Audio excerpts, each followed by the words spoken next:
शिवाजीराव झोंबरे. मी वर्षा शिवाजीराव झोंबरे, शिवाजीराव झोंबरेंची दुसरी पत्नीची मुलगी. माझ्या वडिलांची जी पहिली पत्नी होती वैशाली झोंबरे, त्यांची मुलं सागर झोंबरे व देवेंद्र झोंबरे यांच्यासोबत मागच्या 20 ते 25 वर्षापासून त्यांचे बिलकुल पटत नव्हते. त्यांच्यामध्ये खूप वाद होते. 2000 जेव्हा माझा जन्म झाला 1992 मध्ये, तेव्हापासून माझे बाबा माझ्यासोबत राहत आहेत. माझे बाबा जेव्हा 2006 मध्ये त्यांचे जे एस झोंबरे कॉलेज पॉलिटेक्निक इथे आहे तिथे बसून ते कर्मचाऱ्यांची बदल्या करत होते, तेव्हा त्या तिघांनाही माझ्या बाबांचा खूप राग आला. माझ्या बाबांना त्यांनी बाहेर खेचत आणलं व सगळ्या कर्मचाऱ्यांसमोर त्यांना लाथाबुक्क्यांनी खूप मारलं. त्यावेळेसच माझ्या बाबांनी ठरवलं की अशा मुलांसोबत मला राहायचंच नाहीये जे स्वतःच्या बाबाला एवढं लाथाबुक्क्यांनी सगळ्यांसमोर मारताय.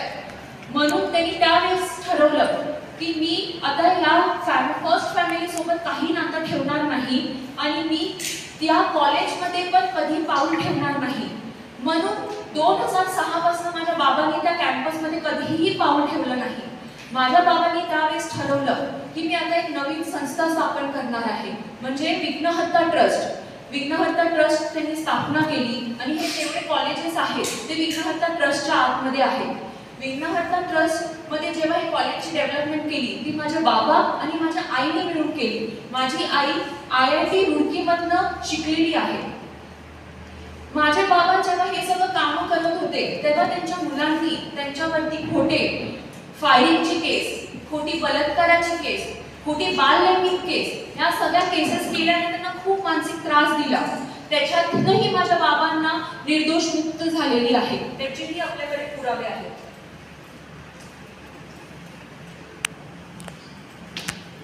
माझे बाबा ते लोक एवढ्यातच नाही थांबले, तर जे समर्थ समाजमध्ये माझे बाबा प्रेसिडेंट होते तेव्हा त्यांनी ठरवलं की आपल्या प्रेसिडेंट पदापासून शिवाजीराव झोंबरेंना काढून टाकायचं. म्हणून त्यांनी एक खोटी प्रोसिडिंग बुक बनवली.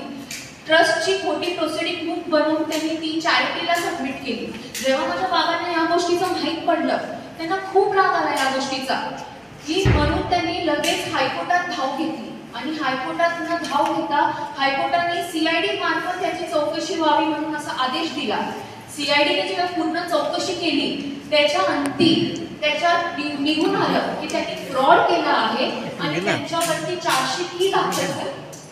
ही चार्जशीट बाबांना म्हणजे एवढा त्रास दिला त्यांनी माझे बाबा हयात असतापर्यंत. त्यांच्यावरती 50 ते अधिक सिव्हिल आणि क्रिमिनल खोट्या केसेस माझ्या बाबांवरती टाकलेले होते ते लोकांनी. मग 2022 मध्ये त्याची एक शॉर्ट समरी आहे ज्याच्यात लिहिलेलं आहे माझ्या बाबांवरती त्यांनी किती केसेस, खोट्या केसेस, सिव्हिल आणि क्रिमिनल केसेस टाकलेले आहेत. मग 2022 मध्ये माझ्या बाबांना लिव्हर कॅन्सर डिटेक्ट झाला. तेव्हा माहिती होतं माझ्या बाबांना की बाबा हयात असतानाच बाबांना किती या लोकांनी छळले आणि किती त्रास दिले.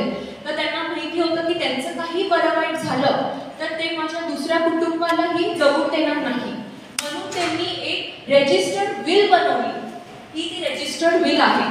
त्यात तुम्ही बघतील आतमध्ये तर माझ्या बाबांनी 80% ऑफ प्रॉपर्टीज ही त्यांनाच दिलेली आहे, फर्स्ट फॅमिलीलाच दिलेली आहे त्याच्यामध्ये. मग बाबा लिव्हर कॅन्सरचा आजार त्यांचा वाढत गेल्यानंतर शेवटी 19 एप्रिल 2024 रोजी त्यांना ग्लोबल हॉस्पिटल परेल इथे ऍडमिट करावं लागलं या आजारामुळे. जेव्हा ते ऍडमिट होते 18 एप्रिल, 18 पण नाही म्हणू शकत, आम्हाला 17 पासून खूप हॅरॅसमेंट चालू केली त्यांच्याकडनं. पण 18 एप्रिलला तर त्यांनी आम्हाला फोन करून धमकवलं फर्स्ट फॅमिलीने, सागर झोंबरे आणि अनुप डोंगरे म्हणून.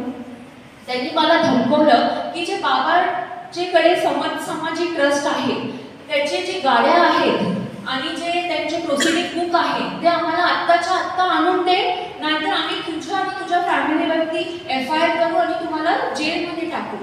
तेव्हा मी ऑलरेडी खूप घाबरलेली होती कारण माझे बाबा व्हेंटिलेटरवरती होते आणि माझा तेव्हा 6 महिन्याचा बाळ होता. मी एक नर्सिंग मदर होती त्या सिच्युएशनला.